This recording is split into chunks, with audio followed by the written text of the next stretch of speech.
레위기 20장 9절부터 마지막까지 읽겠습니다.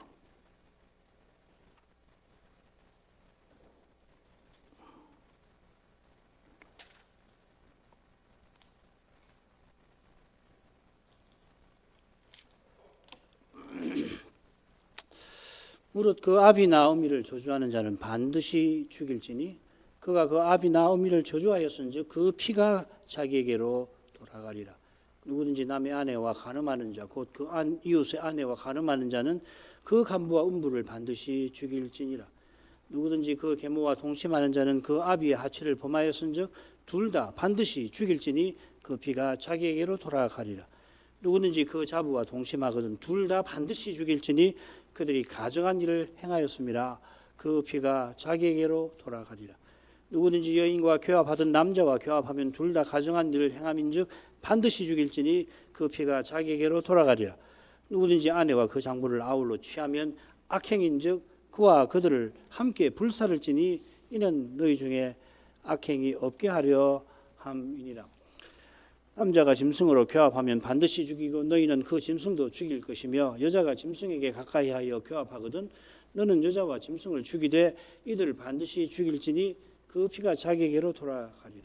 누구든지 그 자매 곧 아비의 딸이나 어미의 딸을 취하여 그 여자의 하체를 보고 여자는 그 남자의 하체를 보면 부끄러운 일이라. 그 민족 앞에서 그들이 끊어질지니 그가 그 자매의 하체를 범하였은즉 그 죄를 당하리라. 누구든지 경도하는 여인과 동침하여 그의 하체를 범하면 남자는 그 여인의 근원을 드러내었고 여인은 자기의 피 근원을 드러내었음인즉 둘 다 백성 중에서 끊쳐지리라. 이모나 고모의 하체를 범하지 말지니 이는 고륙 지친의 하체인즉 그들이 그 죄를 당하리라. 누구든지 백숙모와 동침하면 그 백숙모의 하체를 범하니 그들이 그 죄를 당하여 무자히 죽으리라. 누구든지 그 형제의 아내를 취하면 더러운 일이라. 그가 그 형제의 하체를 범하니 그들이 무자하리라. 너희는 나의 모든 규례와 법도를 지켜 행하라. 그리하여야 내가 너희를 인도하여 거하게 하는 땅이 너희를 토하지 아니하리라. 너희는 내가 너희 앞에서 쫓아내는 족속의 풍속을 좇지 말라. 그들이 이 모든 일을 행함으로 내가 그들을 가증히 여기노라. 내가 전에 너희에게 이르기를 너희가 그들의 땅을 기업으로 얻을 것이라. 내가 그 땅 곧 젖과 꿀이 흐르는 땅으로 너희에게 주어 유업을 삼게 하리라 하였노라. 나는 너희를 만민 중에서 구별한 너의 하나님 여호와니라. 너희는 짐승의 정하고 부정함과 새의 정하고 부정함을 구별하고 내가 너희를 위하여 부정한 것으로 구별한 짐승이나 새나 땅에 기는 곤충으로 인하여 너희 몸을 더럽히지 말라. 너희는 내게 거룩할지어다. 이는 나 여호와가 거룩하고 내가 또 너희로 나의 소유를 삼으려고 너희를 만민 중에서 구별하였음이니라. 남자나 여자가 신접하거나 박수가 되거든 반드시 죽일지니 곧 돌로 그를 치라. 그 피가 자기에게로 돌아가리라. 혼인 성결법 레위기 18장이죠. 거기 열거한 죄들은 물론이고 거기서 다른 주제들도 거의 다가 이 레위기 20장에 나오긴 합니다만은 이 레위기 20장은 이 가정의 관점에서 거룩한 백성의 사명을 다루고 있습니다. 이런 점에서 이 레위기 20장을 이 가정 성결법이라 우리가 부를 수 있을 것 같습니다. 그 가운데 18장과 20장 사이에 19장이 이 성민, 거룩한 백성을 위한 성결법인데 거기도 보면 거룩한 백성답게 서나가는 길에 우상 숭배를 철저히 금하지요. 3, 10, 11, 12 소달락. 그러니까 이게 첫 번째 단락과 세 번째 단락, 하나님을 사랑하는 경외하는 그 주제를 다룬 그 부분에 나오지요. 가정 성결법 역시도 우상 숭배를 금하긴 하는데 특별히 몰렉 우상 숭배를 금합니다. 언급합니다. 이는 몰렉 우상 숭배가 어린 자녀를 죽여서 우상에게 바치는 사실과 붙어 있습니다. 우상 숭배가 무릇 하나님의 거룩하심을 침해하는 건데 몰렉 우상 숭배는 자식을 잔인하게 죽이는 방식으로 침해합니다. 그래 이 가정성결법은 이 몰래 우상 숭배를 머릿말에서 특별히 금하고 있습니다. 혼인성결법에서는 한 줄로 간단하게 언급을 금했지요. 자, 이것은 유출정결법 레위기 15장이지요. 부정의 문제를 이 혼인의 관점에서 다루는 반면에 12장 출산정결법은 가정의 관점에서 부정의 문제를 다루는 것과 짝을 이루는 겁니다. 이 어마어마한 이 줄거리죠. 레위기 11장부터 해가지고 22장 그걸 보면은 이건 뭐 이런 걸 어떻게 모세가 이런 줄거리로 율법을 구성할 수 있나? 이건 성신의 영감 아니고 누가 이런 일을 할 수 있을까? 한번 그런 거 보시면 저한테 좀 알려주세요. 그런 자료가 있는지. 법전을 봤는데 어마어마한 줄거리가 있습니다. 세상에 이런 법전이 어디 있어요? 성경을 읽고 또 읽고 레위기를 뭐 얼마나 우리가 봤습니까만은 볼 때마다 너무너무 놀라운 거 아니에요? 이 레위기만 아닙니다. 예. 성경 희한한 책이에요. 문학적 관점에서 보더라도 여인이 언약의 자녀를 낳을 때 산고의 저주를 깨닫고서 오실 메시아를 바라도록 무려 40일, 80일 동안 언약을 이루는 일을 행했음에도 부정한 상태에 있게 하셨죠. 그처럼 언약의 자녀를 낳는 부부관계도 부정의 아비가 되게 하셔서 우리 인생에 오실 메시아 안에서 참된 관계를 맺는 하나님 나라를 바라보게 하신 겁니다. 이 둘은 이 유출정결법과 출산정결법은 이스라엘이 제사장 나라, 하나님을 가까이 하는 나라로 서나가도록 주신 규례입니다. 마찬가지로 다른 사명, 거룩한 백성의 사명을 잘 이루라고 규례를 주실 때에 혼인과 가정의 관점에서 18장과 20장의 두 개의 성결법을 이렇게 멋지게 짝을 이루어서 주신 것입니다. 두 성결법을 주신 목적도 부부 또 부모 자식의 관계가 그리스도와 교회의 관계를 지향하게 하신 데 있죠. 이게 에베소서 5장 또 6장 처음까지. 둘째로 정결법전이 성막 제사에 참여하는 상태를 다루죠. 이게 정결의 개념이죠, 그죠? 정한 상태에서만 성막 제사에 나갈 수가 있듯이 성결법전은 거룩한 백성의 울타리 안에서 살아가는 상태를 다루는 겁니다. 그러니까 이걸 신약에 그대로 곧장 가져오면 안 돼요. 부정한 상태에 있으면은 성막 제사에 나가지 못하므로 반드시 정결한 상태로 회복돼야 합니다. 우리가 여기 저축받지 않잖아요. 아침에 돼지고기를 먹었다고 해서 주일 오전에 먹었다고 해서 예배에 참석 못하고 그런 거 없잖아요. 물론 심각하게 부정한 상태에 떨어지면 아예 백성 중에서 끊어지기도 하고 바로 이 형벌이 혼인성결법과 가정성결법의 죄들을 범한 사람에게 내려진 형벌이죠. 실로 중대한 처벌인 만큼 범한 죄도 실로 끔찍한 것들입니다. 성경을 읽기가 공적으로 목사가 이걸 읽기도 사실은 이런 죄를 어떻게 읽느냐 부담이 될 정도로 끔찍한 겁니다만은 그런데 잊지 말아야 할 것은 이 처벌은 신정국가로서 이스라엘에서 받는 것입니다. 문둥병에 걸리면 반드시 성 밖에 추방을 하듯이 근친상간이나 동성애를 범하면 언약의 울타리에서 이스라엘 나라 가나안에서 반드시 쫓겨나는 겁니다. 문둥병에 걸려서 성 밖에 추방되었다고 해서 구원에서 탈락되는 것이 아니듯이 백성 중에서 끊어진다고 해도 반드시 영원한 나라에 들어가지 못하는 것은 아니에요. 매우 밀접하게 붙어 있지만은 그렇다고 해서 이 사람은 영원히 구원 못 받는다.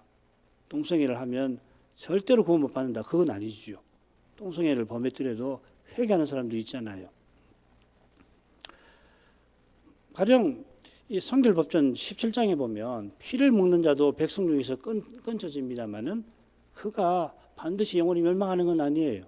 더구나 이 피 먹는 건 신약 시대 우리에게는 해당되지 않지 않겠습니까? 그 다음으로 가죠. 여기 이 9절부터 21절에 여러 죄들이 언급이 되어 있는데 이게 혼인 성결법에 대부분 나오지요. 처벌 규정의 표현이 다만 혼인 성결법과 조금 다르다는 거 지난 시간 마지막에 살폈습니다. 혼인 성결법처럼 이 죄를 범하는 자는 백성 중에서 끊어집니다마는 이 형벌은 결국 무자하게 만든다. 이건 이 죄를 범하는 자는 이 가정이 영어로 패밀리지요. 이스라엘 중에서 사라지게 된다는 것입니다. 자, 먼저 9절부터 16절 보지요. 혼인 성결법의 죄들이 대부분이 이 가정 성결법에 나옵니다만은 혼인 성결법에 나오지 아니하는 법이 이 가정 성결법에서는 맨 처음에 나오고 있습니다. 그게 9절입니다. 무릇 그 아비나 어미를 저주하는 자는 반드시 죽일지니 그가 그 아비나 어미를 저주하였은즉 그 피가 자기에게로 돌아가리라. 이 저주하는 일이 이 성민 성결법 레위기 19장 14절에 나오죠. 듣지 못하는 자를 저주하는 거. 저주한다는 이 동사가 레위기 24장 후반절에 거기에 역사적 사건 하나가 기록이 되어 있다고 말씀드렸죠. 그 4번 더 나옵니다. 여기밖에 안 나옵니다. 그러니까 19장, 20장 9절, 그 다음 24장에 4번 이렇게밖에 안 나옵니다. 이 사건에 보면 어떤 사람이 여호와 이름을 회방하여 저주하여서 결국 돌에 맞아 죽게 되지요. 이 사건은 부모를 저주하는 일의 성격을 잘 보여줍니다. 여호와의 거룩하심을 침해하는 그런 태도로 부모가 망하기를 비는 것입니다. 혹은 부모는 하나님의 권위를 대표하는 분인데 그런 부모를 망하기를 비난 것은 하나님의 권위를 거룩하심을 침해하는 권위를 멸시하는 거죠. 훗날 다윗이 몽진을 떠날 때에 몽진은 임금님이 피난 가는 걸 몽진이라고 부릅니다. 우리 어린 학생들 위해 설명을 드리면 시므이가 다윗을 저주하였는데 솔로몬이 나중에 왕이 돼가지고 시므이에게 이런 말을 하죠. 여호와께서 내 악을 내 머리로 돌려 보내시리라 하면서 그를 죽여버립니다. 시므이가 한 저주는 언약의 중보자가 다윗이 언약의 중보자인데 그가 망하기를 비는 것입니다. 그래 무슨 말을 했냐면 사울의 족속의 모든 피를 여호와께서 내게로 돌리셨도다. 그래서 네가 지금 몽진을 떠나고 결국 넌 죽게 될 거다. 죽어야 한다. 죽기를 바란다. 이렇게 말하는 거죠. 이는 다윗을 왕으로 세우신 여호와의 거룩하심을 침해하는 것입니다. 이런 중대한 죄는 거룩한 백성의 사명을 허물기 때문에 하나님은 이런 죄에 범한 자를 반드시 죽이라고 이스라엘 거룩한 백성의 울타리에서 제거하라고 하시는 겁니다. 출애굽기 21장 17절에도 똑같습니다. 아브라함을 저주하는 자는 여호와께서 저주하리라 하셨죠. 우리말로는 이 창세기 12장 3절에 저주한다는 말이 똑같이 아브라함을 저주하는 자, 하나님이 저주하신다 이렇게 되어 있는데 아브라함을 저주한다는 행위가 지금 여기 저주하는 겁니다. 저주하지 부모를 저주하지 말라 할 때 그것이고요. 여호와께 저주하시는 행위는 다른 낱말로 되어 있습니다. 이게 똑같이 저주인데 사람이 하는 저주하고 하나님이 하시는 저주가 다릅니다. 이 레위기 시대에 고대 근동 사람들은 미신적인 생각에 빠져가지고 주문을 낸다든지 혹은 흑마술로 자기가 미워하는 자에게 재앙을 내리려고 했습니다. 우리나라에도 그 비슷한 게 있죠. 인형을 만들어가지고 막 침으로 찔러서 병들게 하려고 하는 흑마술인데 사람이 저주하는 말이나 행위 자체는 아무 효력이 없습니다. 그런 거 들었더라도 그 우연이지 그게 무슨 그런데 하나님의 저주는 틀림없이 효력을 냅니다. 여호와께서 내가 저주하리라 하면 그는 반드시 두려운 재앙에 떨어집니다.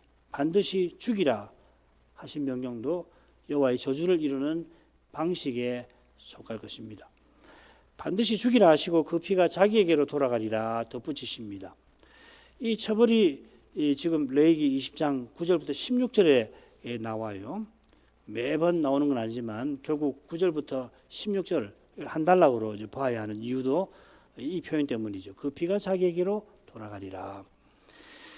피가 자기에게 혹은 자기 머리에 돌아간다는 표현이 성경에 여러 번 나옵니다. 아까 시므이 이야기했는데 솔로몬이 시므이 들어 가택연금을 시킨 다음에 네가 기드론 시내를 건너는 날에 정령 죽임을 당하리라. 내 피가 내 머리로 돌아가리라 경고합니다. 너의 피라고 한 것처럼 이 피라고 하는 말은 시므이가 중대한 죄를 짓고 죽임 당하는 것을 가리키는 것이겠습니다. 부모를 저주하는 것도 이만큼 한 겁니다. 이 죄가 혼인 성결법에는 나오질 않았습니다. 그리고 이 죄가 여기 필두로 나왔다는 것은 이 레위기 20장이 얼른 읽으면은 성결법과 별반 다르지 않아 보입니다. 학자들도 뭐 그렇게 되게 해석해요. 비슷하다. 그러나 20장은 가정의 관점에서 거룩한 백성의 사명의 길을 제시하고 있다 하는 걸 여기서 배울 수가 있습니다. 이어 나오는 죄들은 똑같은 처벌 규정이 나오는데요. 이 도표는 지난번하고 좀 다릅니다. 가정성결법의 금지 명령이 9절부터 21절까지 쭉 되어 있고요. 이걸 이제 처벌 조항에 따라서 셋으로 나눌 수가 있죠. 피가 돌아가리라, 끊어지리라, 무자하리라 셋으로 나눌 수 있고, 거기에 똑같은 죄 목록이 18장에 어디 나왔는지를 제가 적어 놨습니다. 이걸 참고해 보시고, 이 18장에 역시 셋으로 나눌 수가 있죠, 그죠? 가정 성결법을 혼인 성결법과 비교해 보면 왜 레위기 20장 9절부터 16절의 처벌 규정이 17절부터 18절, 19절부터 21절과 다르게 표현되어 있는지 알기가 참 어려워요. 17, 18절, 19절부터 21절 이렇게 되어 있습니다. 혼인 성결법을 셋으로 나눈 데는 그만한 근거가 우리가 있었죠, 그죠? 이 근친 상간 금지는 이스라엘 남자의 근친과 그릇된 성행이라는 걸 금지하는 거고, 이어서 나오는 추가 금지는 자기 아내의 근친과 그릇된 성행위를 금지하는 겁니다. 그리고 기타 금지는 그 외에 이 근친 상간과 버금가는 그런 그릇된 성행위들이 레위기 18장 19절부터 23절에 5가지로 나오고 있습니다. 이게 상당히 이 3가지로 나눌 만한 근거가 있는데, 반면에 가정성결법은 이만한 정도로 근거를 셋으로 나누기가 좀 어려워요. 왜 이 셋으로 나눴나? 아무리 이 본문을 보고 또 봐도 저는 잘 모르겠습니다. 아울러 혼인 성결법은 3가지 금지된 죄들이 똑같은 처벌을 받지요. 3가지로 나눴지만, 무릇 이 가정한 일을 하나라도 행하는 자는 그 백성 중에서 끊어지리라. 똑같습니다. 가정 성결법 중에 혼인 성결법에 나오지 않는 죄는 부모를 저주하는 죄 하나뿐인데, 이 죄도 다른 죄들과 처벌이 다르지 않습니다. 백성 중에서 끊어지는 거죠. 자, 그렇다면 가정 성결법이 3가지로 처벌 규정을 말하는데 처벌받는 내용은 똑같은 겁니다. 3가지 처벌 규정이 가정 성결법에 열거된 죄에 다 해당됩니다. 자, 그렇다면 왜 3가지로 이 처벌 규정을 언급한 건가? 지난 시간 생각한 대로 3번째 규정, 무자하리라는 내용을 결론처럼 강조하려고 하는 것이 아닌가, 그렇게 저는 이해했습니다. 둘째, 끊어지리라 하는 이 처벌 규정은 혼인 성결법의 처벌 규정과 같은 거죠. 이 규정은 그 피가 자기에게로 돌아가는 죄, 언약을 허무는 죄에 대한 것입니다. 언약을 허무는 죄는 당연히 백성 중에서 끊어지는 처벌을 피하지 못하겠죠. 그런데 이 처벌이 개인에게 국한되는 게 아니라 이스라엘에서는 가문에 영향을 미친다는 겁니다. 무자하리라. 그 피가 자기에게로 돌아가리라는 처벌과 아울러서 반드시 죽일지라는 처벌이 여기 나옵니다. 이 표현은 선악과 금령을 떠오르게 합니다. 먹는 날에는 정령 죽으리라. 그래서 반드시 죽여라 하는 겁니다. 이 역시도 이 죄가 언약을 허무는 죄라는 걸 보여주는 거죠. 아담의 죄가 그것이죠. 14절에는 그 죄를 악행이라고 하고 그 죄에 범한 자를 불사르라 합니다. 이 악행이라는 표현이 혼인 성결법에 한 번 더 쓰이는데, 거기도 비슷하게 여인과 그 여인의 딸의 하체를 함께 범하는 죄에 나옵니다. 그리고 신전 창기를 금하는 규례도 한 번 더 나옵니다. 제사장의 딸이 행음하면 역시 불사르라고 합니다. 이것은 지역 사람들이 돌로 치는 형벌과 붙어 있는 거죠. 먼저 돌로 쳐서 죽인 다음에 불사르는 겁니다. 이게 헤렘 형벌이고, 아간을 처벌할 때 그렇게 했죠, 그죠? 아간을 먼저 돌로 쳐 죽이고 불살라 버렸습니다. 마지막으로 첫째 처벌 규정이 적용되는 적용되는 죄들이 어떤 것인지 우리가 혼인 성결법에서 간략히 살펴서 그 내용은 그때 공부한 걸로 대신하겠습니다. 이 17절부터 21절도 그 죄에 대해서는 구체적으로 설명을 하지 않겠습니다. 전에 했으니까 그걸로 대신하도록 하겠습니다. 자, 그 다음에 17, 18절로 가겠습니다. 읽지 않겠습니다. 17절에 보면은 부끄러운 일이라고 하는 표현이 나오죠. 그 남자의 하체를 보면 부끄러운 일이라.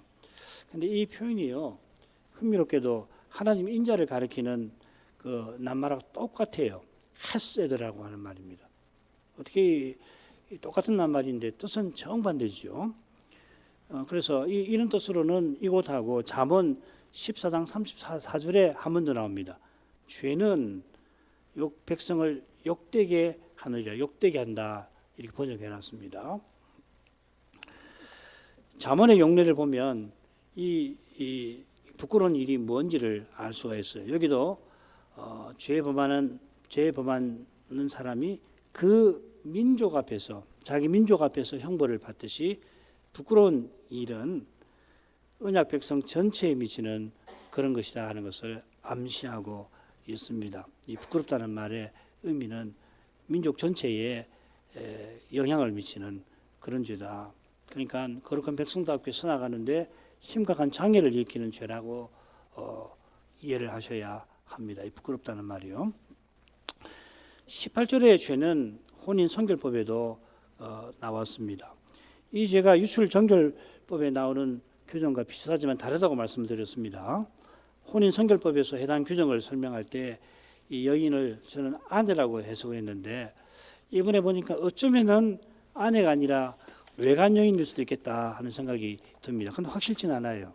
왜 이제 그렇게 생각을 하느냐면, 이어 나오는 이 줄거리를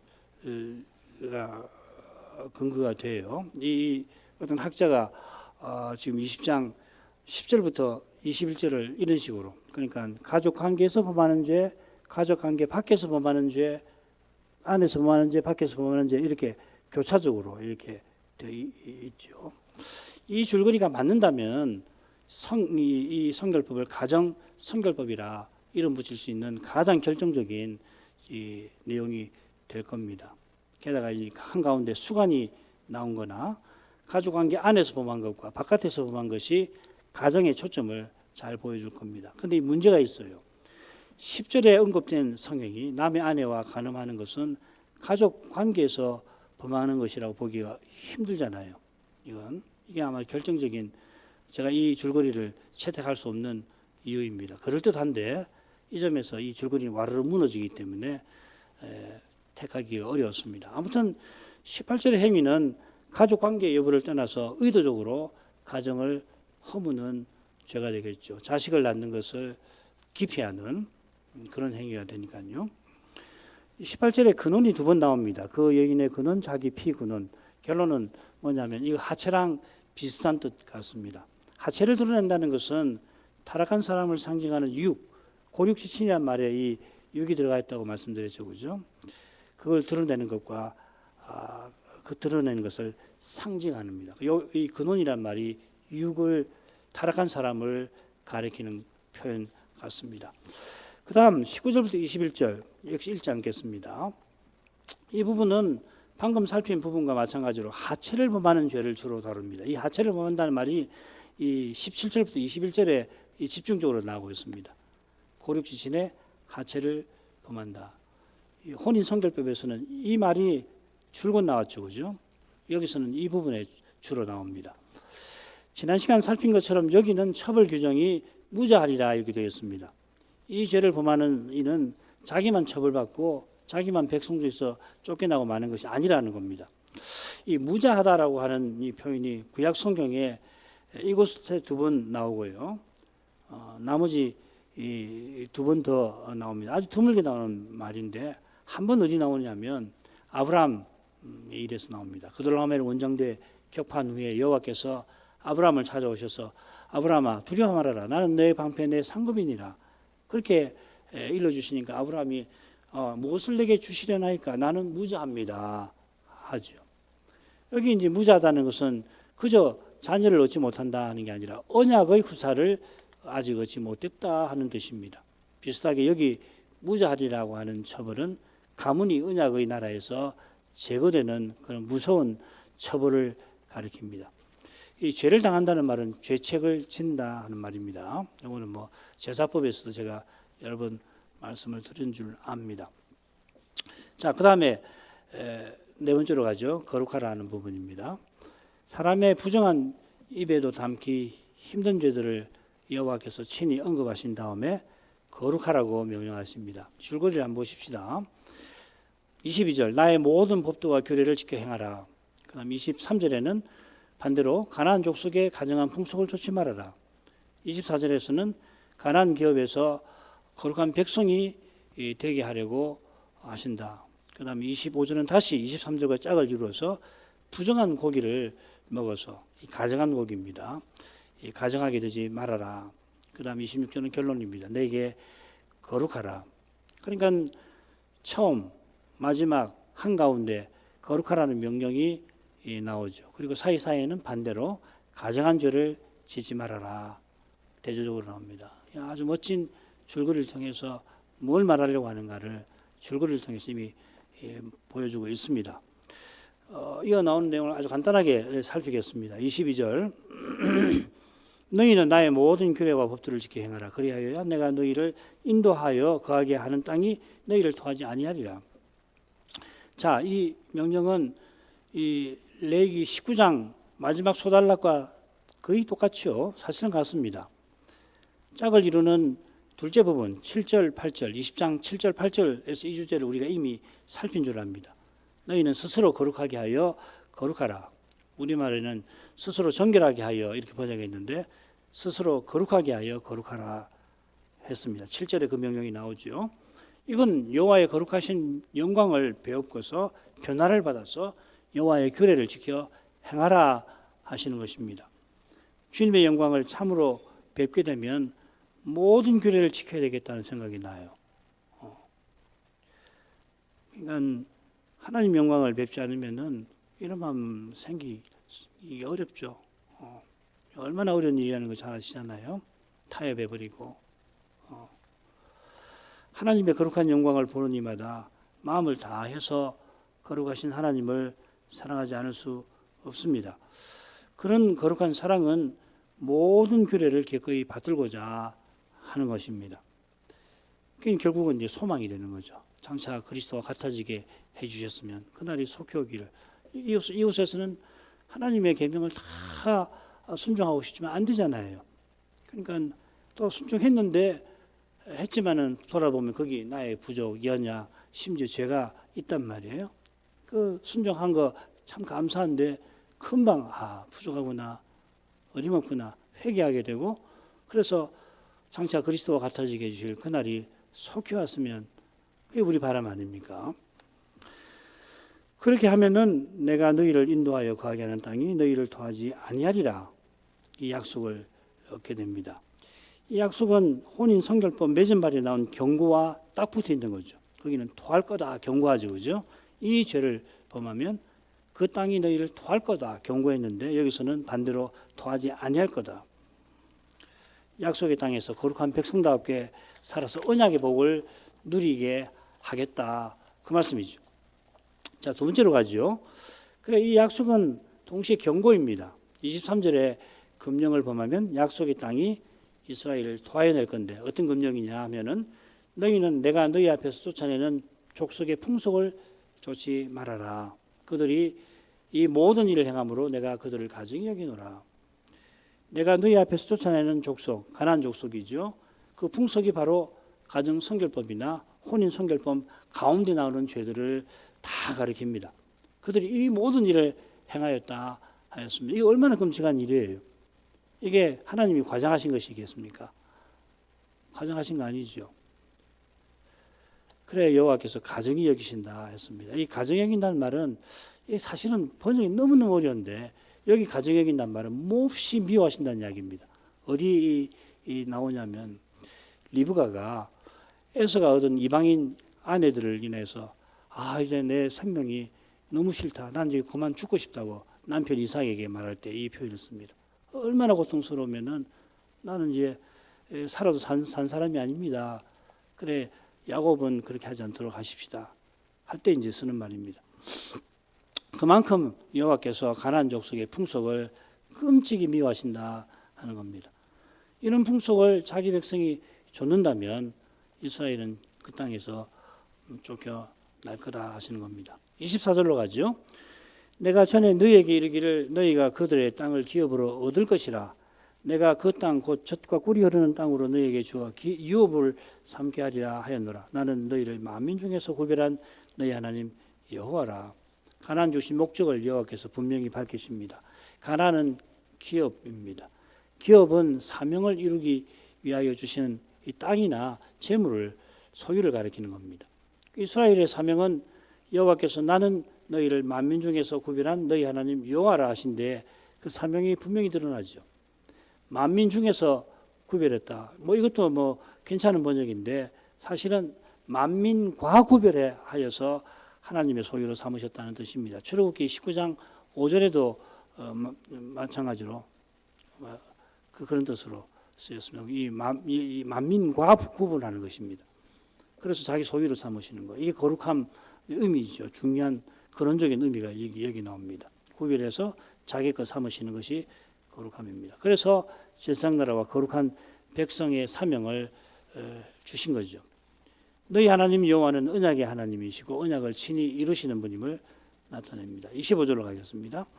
너희는 짐승의 정하고 부정함과 새의 정하고 부정함을 구별하고 내가 너희를 위하여 부정한 것으로 구별한 짐승이나 새나 땅에 기는 곤충으로 인하여 너희 몸을 더럽히지 말아라. 여호와께서 이스라엘을 열방과 만민과 구별하셨으니 이스라엘도 구별된 백성답게 해야 할 일이 있다는 겁니다. 23절에서 가정한 풍속을 가나안의 가정한 풍속을 좇지 말아야 한다고 했는데 여기서는 음식법을 들으시죠, 그죠? 새나 짐승 중에서 정한 것과 부정한 것을 구별해야 한다 하셨습니다. 그러니까 이 자체로는 이 제사장 나라의 사명을 위한 거 아니냐 이렇게 생각이 드는데 이어서 너희 몸을 더럽히지 말아라. 여기 이제 더럽힌다는 말은 뭔가 하면은 우리 음식법에서 공부한 말입니다.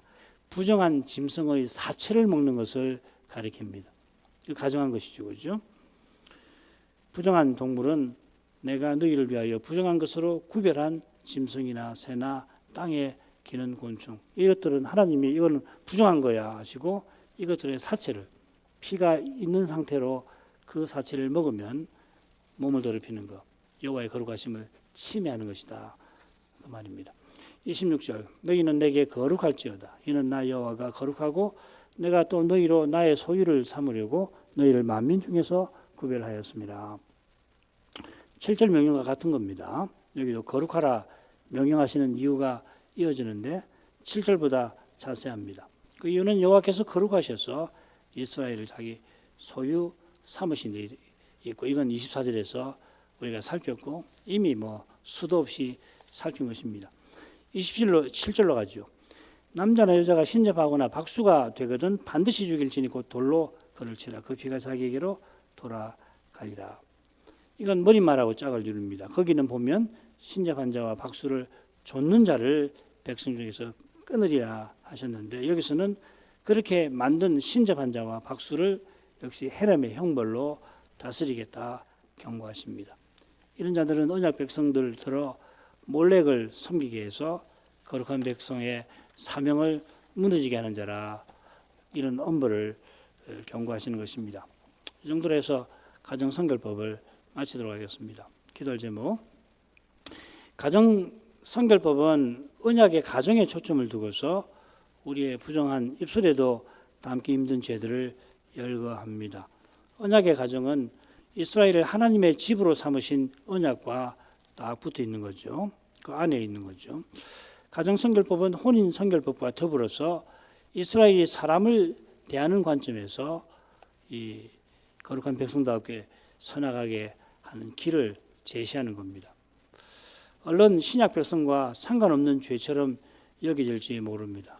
이런 죄는 뭐 정말 우리하고 나와는 뭐 전혀 상관없고 우리와는 상관없지 않는가 그렇게 생각하는지 모르겠습니다만은 사도 시대에 이런 죄가 이미 일어났지요. 고린도전서 6장 5장인가요? 5장이겠습니다. 5장에 이런 죄가 있잖아요. 그 사도 시대고 게다가 그 죄를 범한 사람은 고린도의 지도자 같은데요. 말씀 전하는 사람 같은데 이 혼인 성결법이나 가정 성결법에서 그만 그 죄를 범했잖아요. 그걸 바울이 가서 권증하라고 하는데도 고린도 교회가 그걸 권증하지 않아서 바울이 눈물을 머금고 돌아와서 다시 편지를 써보내고 그 편지가 하나님께서 쓰신 바 되어서 그 권증을 시행했다는 바로 그 죄 아니에요. 죄만큼 강력하고 교묘하고 악한 것이 없다 하는 것을 우리 하나님이 철저히 일깨우시면서 우리들어 그러니 하나님의 거룩한 영광을 늘 뵙도록 이끄시는 것입니다. 달리는 사람이 죄를 이길 길이 없습니다. 우리 어린 청소년들 아이고 내가 설마니 내가 그런 죄를 지으랴 그런 마음 먹으면 안 돼요. 아이고 저건 어떻게 사람이 생겨먹어서 저런 죄를 다 짓느냐. 아이고 나와는 상관없지. 내가 설마니 그런 죄를 지으랴 그런 마음을 품으면 안 돼요. 무서운 겁니다. 죄는 그런 마음까지도 얼마든지 이용할 수 있는 그런 강력한 것입니다. 우리가 예배에서 주의 영광을 그러나 뵙는다면 죄의 세력이 실로 강력한 이 시대의 도전도 능히 이길 수가 있습니다. 우리 하나님은 거룩하십니다. 연약한 우리이지만 우리를 통해서 자기의 거룩한 영광을 이 세상에 드러내려고 하십니다. 우리가 이런 은혜를 오늘도 더욱 구해야겠습니다. 신학교와 신학생들 20일 날 신학생들 졸업식이 있는데 하나님께서 이 졸업한 신학생들이 이 소명을 더 깨닫도록 신학교 졸업했다고 다 되는 거 아니고요. 물론 목사가 된다고 다 되는 것도 아닙니다. 그건 목사가 되면 결국 목회의 소명을 이루는 출발점에 서는 건데 거기 이루는 과정도 결코 쉽지가 않고요. 더구나 이 시대에 하나님 말씀을 순전히 전하는 이 일은 어느 시대보다 힘든 것입니다. 하나님께서 각별한 은혜를 주셔야 될 것입니다. 같이 기도하겠습니다. 같이 기도하겠습니다.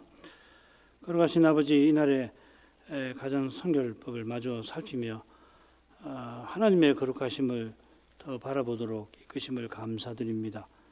하나님은 얼마나 거룩하신지 심지어 사람의 부정한 입에도 담기 꺼려 할 만한 그런 죄를 일일이 언급하시는 데에서 오히려 그 놀라우신 영광을 보게 하십니다. 이제 이스라엘을 인도하여 들이실 가나안 땅의 족속들이 얼마나 부패했는지를 일깨우시면서 이스라엘을 만국에서 구별해서 하나님의 소유로 삼으신 그 거룩한 사명을 자기 백성들에게 환히 비추어 주셨습니다. 내가 거룩하니 너희도 거룩하라 하신 거기서 이스라엘에게 주신 은혜와 사랑이 얼마나 큰지를 저희가 헤아리게 되지만 다 헤아릴 길이 없습니다. 온 세상이 가나안의 족속들처럼 스스로는 죄의 구렁텅이에서 도무지 벗어나지 못하고 점점 그 죄의 굴레에 갇힌 결과로 심지어 옳은 것을 그러다 하고 그런 것을 옳다 하면서 죄의 악한 결과들에 시달리면서도 저 두려운 심판으로 이 세상은 질주하고 말 뿐인데 이런 세상에서 이스라엘을 우상 섬기는 집에서 종살이 하던 그런 비참한 데에서 건져주실 뿐만 아니라 거룩하신 하나님을 가까이 하며 그 거룩하신 영광을 배웠고 그 영광을 찬란히 드러내며 살아갈 길을 보여주셨습니다. 하나님의 사람 모세가 40세가 되어서 그리스도의 능력을 이집트의 모든 보화보다 더 나은 재물, 부여로 여기고서 기꺼이 자기 백성과 함께 고난받는 길을 택하였던 것은 그가 조상들에게 주신 언약의 말씀에서 이 거룩한 영광을 본 까닭인 줄 믿습니다. 달리 모세가 그런 선택을 도무지 내릴 수가 없었을 것입니다. 이는 그가 그렇게 위대한 선택을 내린 그 직후에 자기를 부르신 그 소명을 이루고자 나서던 그 순간에 그가 그만 사람의 힘으로 무엇을 해보려고 한 거기서 잘 드러납니다. 이집트의 감독관이 자기 이 백성을 학대하는 것을 보고서는 고난받는 학대받는 백성을 거기서 건져주려는 그런 마음에서 행한 것입니다만 그 결과 그 감독관을 쳐 죽이게 되었습니다. 이튿날 서로 다투는 자기 백성을 중재하려고 나섰지만은 잘못을 저지르던 그 사람이 모세를 향하여 네가 나도 죽이려 하느냐 비방하였습니다. 마침내 그 일이 바로에게도 발각되고 말았습니다. 조상에게 약속하신 그 거룩한 일에 자기를 온전히 드린 그 모세였지만은 도리어 자기 백성에게 비방받을 뿐이고 심지어 자기 목숨마저 이를 처지에 놓이게 되었던 것입니다. 사람의 비천한 생각으로는 어떻게 이럴 수가 하나님께서 이렇게까지 하실 수가 있을까 싶습니다만은 그러나 모세에게 주신 그 사명이 얼마나 고귀한지를 알게 된다면은 그가 그 일로 이후 40년을 미디안에서 목자로 살아가게 하신 그 하나님의 거룩한 처분을 다시금 생각하게 됩니다. 하나님이 자기 아들을 아끼지 않고 십자가에 내어주신 그 사랑을 생각하게 됩니다. 그리스도께서 전부 안에서 전부가 되시기 위하여 십자가를 지셨습니다. 아버지께 과연 버림을 받으셨습니다. 우리에게 약속하신 그 구원이 어떠한 것인가를 주님의 십자가에서 늘 새롭게 깨달아가게 해주시옵소서. 저희가 이 시대에 그리스도 교회의 바른 자태를 구현한다는 이 마땅한 일을 살필 때 이것이 왜 역사적인 시대적인 사명이 되는지를 점점 깨닫게 됩니다. 어느 시대든지 자기를 부인하고 성신님을 전심으로 의지해야 합니다만 이 시대의 두려운 현실을 볼 때에 이 거룩한 사명을 하나님이 친히 이루어가시는 그 길에서 그 일에 쓰임을 받을 길이 과연 어디 있을까 저희가 모를 수가 없게 하십니다. 깨어 근신하라 하신 주님의 경고를 날마다 새기게 해주시고 이 주님을 전부로 모시는 오직 주님만을 고백하는 이 믿음을 더욱 추구하게 해주시옵소서. 예수님의 이름으로 기도합니다. 아멘.